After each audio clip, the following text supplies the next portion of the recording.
there was a rich merchant who had 4 wives.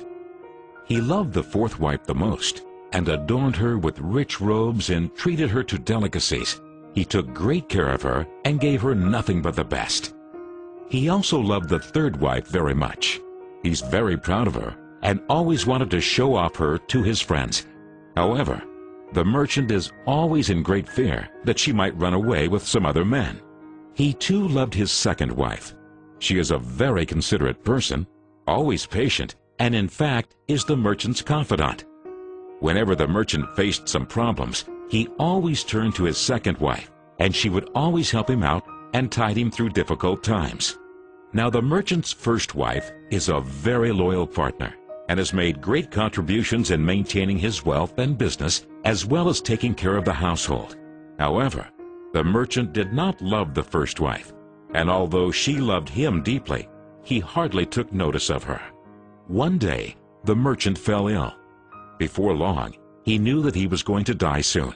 He thought of his luxurious life and told himself, "Now I have 4 wives with me, but when I die, I'll be alone. How lonely I'll be."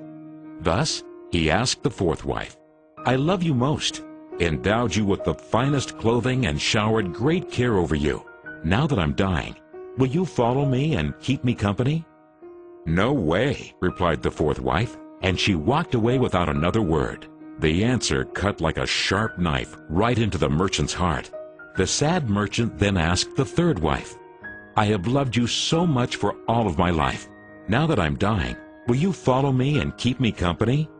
"No," replied the 3rd wife. "Life is so good over here. I'm going to remarry when you die." The merchant's heart sank and turned cold. He then asked the 2nd wife, "I always turn to you for help, and you've always helped me out. Now I need your help again.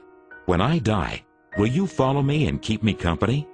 "I'm sorry, I can't help you out this time," replied the 2nd wife. "At the very most, I can only send you to your grave." The answer came like a bolt of thunder, and the merchant was devastated. Then a voice called out, "I'll leave with you. I'll follow you no matter where you go." The merchant looked up, and there was his 1st wife. She was so skinny, almost like she suffered from malnutrition. Greatly grieved, the merchant said, "I should have taken much better care of you while I could have." Actually, we all have 4 wives in our lives. The 4th wife is our body. No matter how much time and effort we lavish in making it look good, it'll leave us when we die. Our 3rd wife? Our possessions, status, and wealth. When we die, they all go to others. The 2nd wife is our family and friends. No matter how close they had been there for us when we're alive, the furthest they can stay by us is up to the grave. The 1st wife is in fact our soul, often neglected in our pursuit of material, wealth, and sensual pleasure. Guess what?